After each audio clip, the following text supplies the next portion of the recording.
नमस्कार, आप देख रहे हैं न्यूज 24। मैं हूं आपके साथ सितेश सिंह। बिहार विधानसभा के बाहर तेजस्वी यादव का एक बड़ा बयान जोरों शोरों से वायरल हो रहा है। आपको बता दें कि सीएम नीतीश कुमार को लेकर उन्होंने सीधे निशाना साधा और कहा कि नीतीश कुमार का तो हम सम्मान करते हैं, लेकिन राजनीतिक तौर पे उनकी ना कोई विचारधारा है, ना ही उन्होंने कोई काम स्पष्ट किया है। आइए आपको इस वीडियो के माध्यम से दिखाते हैं। हम लोग लगातार जो है सदन चलाना चाहते हैं और सदन चला भी रहे हैं, लेकिन जो जनहित के जो मुद्दे हैं, जो ज्वलंत मुद्दे हैं, उसको भी हम लोगों को, विपक्ष को अधिकार है कि उन मुद्दों को भी हम लोग जो है सदन में उठाने का काम करें।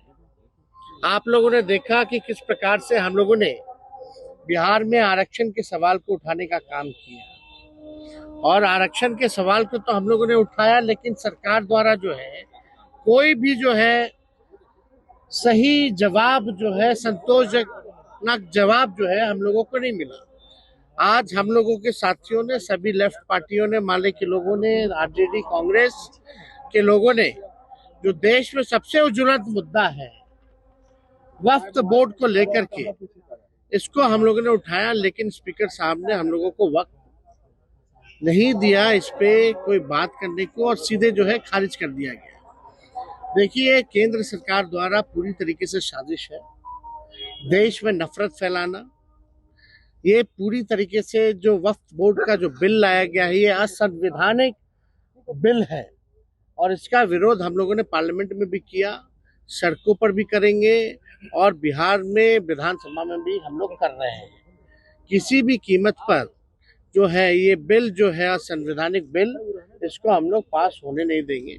हालांकि ये मुद्दा जेपीसी में है, वहाँ हम लोग अपने दल के तरफ से हम लोग मजबूत तरीके से हम लोग अपनी बातों को रख रहे हैं, लेकिन सरकार का एकमात्र एजेंडा है हिंदू मुसलमान में नफरत फैलाना।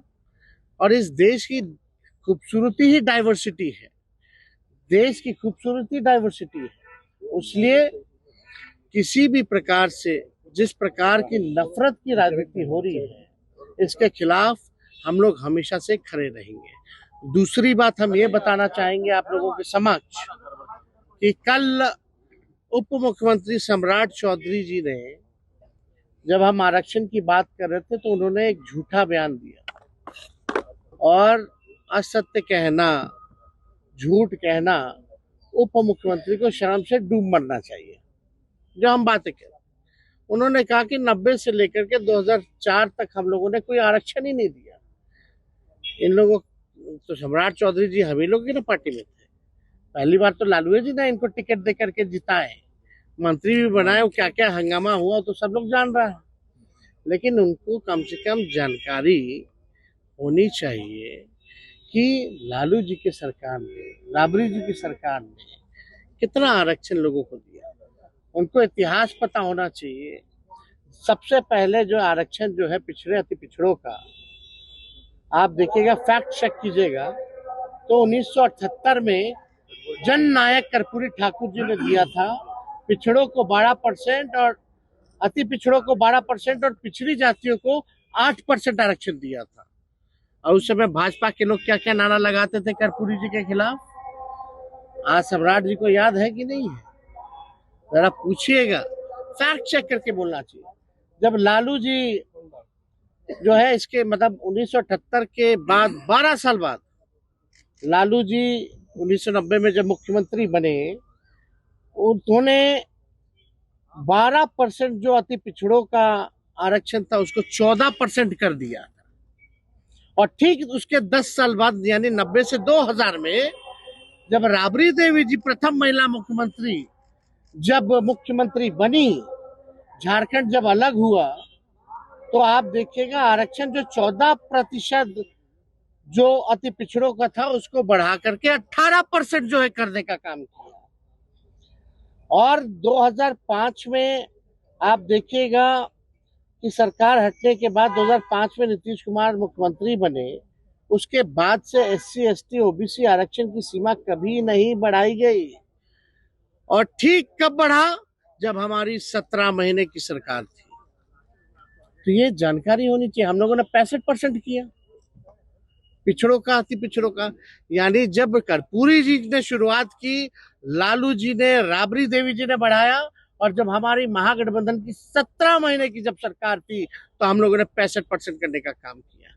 लोग कहते हैं पंचायती राज वाला, तो पंचायती राज वाला तो प्रस्ताव हम ही लोगों की सरकार ने, राबड़ी देवी जी की सरकार ने बनाया था, कोर्ट में फंसा हुआ था, बाद में कोर्ट से निरस्त हुआ तो मुख्यमंत्री जी ने लागू किया, जो पंचायतों में जो अति पिछड़ों का आरक्षण था। और सच्चाई जान जानी चाहिए, आज जिसके दम पर राजनीति में है सम्राट चौधरी, मंडल कमीशन लागू कराने में लालू जी का योगदान नहीं भूलना चाहिए। लालू जी के चक्कर में बीपी सिंह जी को गाली खाना पड़ा, यह जानना चाहिए इतिहास।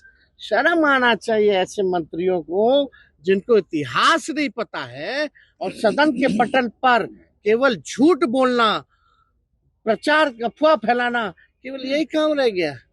हमको लगा भाई कुछ तो जानकारी होगा। अभी तो कुछ ही दिन ना हुआ है बीजेपी में आए हुए, जुमा ज्यादातर तो हम ही लोग के साथ रहे, फिर भी अज्ञानी आदमी झूठ बोल रहे। या संगत का असर है या पार्टी का असर है।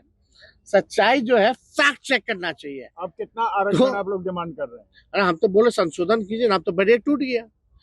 और जाति जनगणना के हिसाब से जो है उसमें बहुजनों की जो आबादी है वो 85% है। अगर 65% हम लोगों ने दिया है तो उसको 75 करे या 85 करे। अब तो 100 भी कर सकते हो ना। जब केंद्र सरकार ने जब बैरियर तोड़ दिया ईडब्ल्यूएस में, तो करने के लिए तो कर ही सकते हैं। तो हम लोगों की ये है, और वक्त बोर्ड को लेकर के हम तमाम विपक्षी दल, इंडिया अलायंस के लोग एकजुट हैं। और माननीय मुख्यमंत्री जी को याद करना चाहिए कि बातें बड़ी बड़ी करते हैं, गांधी जी की बात करते हैं और दिल में गॉडसे को बसा के रखते हैं। ये सच्चाई है। ललन सिंह जी ने वक्फ बोर्ड का खुल करके जो है समर्थन किया पार्लियामेंट में। ऐसे ही तमाम खबरों को देखने के लिए बने रहे हमारे साथ, देखते रहें एक न्यूज़ 24।